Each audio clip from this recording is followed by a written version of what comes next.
So I am a meteorologist here in the US.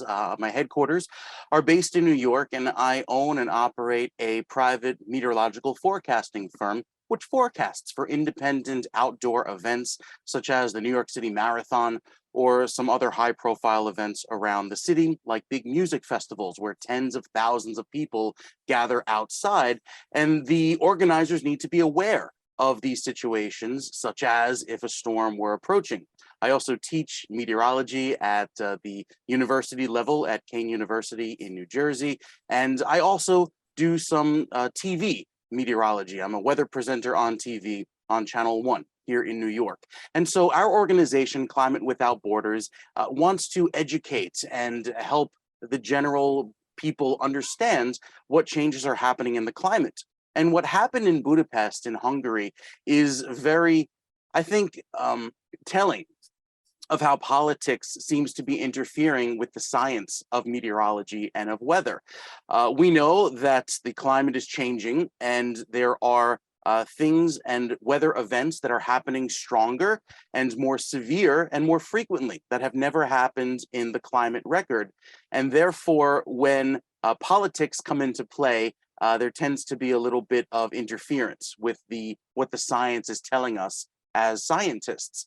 There's a lot of uncertainty, obviously, in any forecast, but anytime there's that danger or there's a sense that an experienced meteorologist or weather presenter wants to inform and wants to alert the public or the organizing committees of any imminent danger, it's important for them to do so and not to let politics bury what threats or what safety could be a problem for the general public. And so here, I think we have an instance of politics interfering with the science of what was occurring. And even though the uncertainty is there, and there was some uncertainty in the forecast, if this had been the opposite, say their meteorologist did not forecast any thunderstorms and the event went on as planned, but someone was injured, say, by a violent thunderstorm or wind or lightning, that would have been, I think, even more of a problem, because there would have been for instance, a different scenario and a worse outcome for the safety of the people. So Prof, I know you have monitored this particular incident or case in Hungary, and the fact that you are dealing with uncertainty. Many people out there would want to know that why would a meteor officer or a forecaster actually go ahead to forecast when the weather parameter may be difficult to forecast? I mean, in many instances, they say that even when the probability is very low, a forecast must be made, even when the confidence is low. Why would an officer would go ahead to forecast when they know the confidence is very low? So I think we always like to plan for the worst, yet we hope for the best. It's a common line, especially when dealing with uncertainty in a thunderstorm forecast, such as what happened in Budapest.